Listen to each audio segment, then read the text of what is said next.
Hello guys, I'm రాజు. మీరు చూస్తున్నారు Crick inform YouTube channel. నిన్న India versus Sri Lanka women T20 match ఆడడం జరిగింది. వెన్యూ వచ్చేసరికి విశాఖపట్నం అండి. మొదటిగా టాస్ గెలిచిన ఇండియా ఫస్ట్ బౌలింగ్ చేయడం జరిగింది. బ్యాటింగ్ వచ్చిన శ్రీలంక ఉమెన్ ఎలా బ్యాటింగ్ చేశారో చూద్దాం. విస్మి గుణరత్న 39 రన్స్ కొట్టడం జరిగింది 43 బాల్స్ లో. అలాగే చామరి అతిపత్తి 15 రన్స్ కొట్టడం జరిగింది. అలాగే హాసిని పెరేరా 20 రన్స్, అలాగే హర్షిత సమరవిక్రమ 21 రన్స్ కొట్టడం జరిగింది. ఓవరాల్ గా 6 వికెట్లు కోల్పోయి 121 రన్స్ కొట్టడం జరిగింది శ్రీలంక ఉమెన్. ఇండియన్ బౌలింగ్ విషయానికి వచ్చినట్లయితే క్రాంతి గౌడ్ 1 వికెట్ తీసుకోవడం జరిగింది. అలాగే దీప్తి శర్మ 1 వికెట్, శ్రీచర్ని 1 వికెట్ తీసుకున్నారు. అలాగే రన్అట్ల కింద 3 వికెట్లు తీసుకోవడం జరిగింది. ఛేదంలోకి దిగిన ఇండియా ఉమెన్ బ్యాటింగ్ ఎలా ఉందో చూద్దాం. స్మృతి మందాన 25 రన్స్ కొట్టడం జరిగిందండి, దూకుడు కాడడం జరిగింది. అలాగే షఫాలి వర్మ 9 రన్స్ కొట్టడం జరిగింది. తర్వాత వచ్చిన జెమిమా స్టడీ ఇన్నింగ్స్ అలాగే సూపర్ ఇన్నింగ్స్ ఆడడం జరిగింది. ఆవిడ 69 కొట్టడం జరిగింది. అలాగే జెమిమాతో కలిసి కెప్టెన్ హర్మన్ ప్రీత్ 15 రన్స్ కొట్టి హర్మన్ ప్రీత్ అలాగే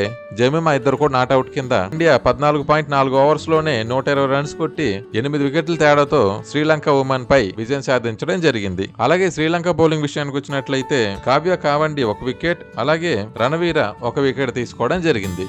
ఈ మ్యాచ్ లో ప్లేయర్ ఆఫ్ ద మ్యాచ్ చూసుకున్నట్లయితే జెమిమా రాడ్రిక్స్ ఇవ్వడం జరిగింది. వైజాగ్ స్టేడియం అనేది మనకు మెన్స్ కి అలాగే ఉమెన్స్ కూడా బాగా కలిసి రావడం జరిగిందండి. ఇప్పటి వరకు ఆడిన అన్ని మ్యాచెస్ కూడా ఇండియాకి 90% ఇక్కడ విన్నింగ్ రేషియో అనేది ఉంది. ఇంతేనండి. ఈ వీడియో కనుక మీకు నచ్చినట్లయితే లైక్ చేయండి. మరిన్ని వీడియోస్ కోసం నా ఛానల్ ని సబ్స్క్రైబ్ చేసుకోండి. Thank you for watching. జై హింద్.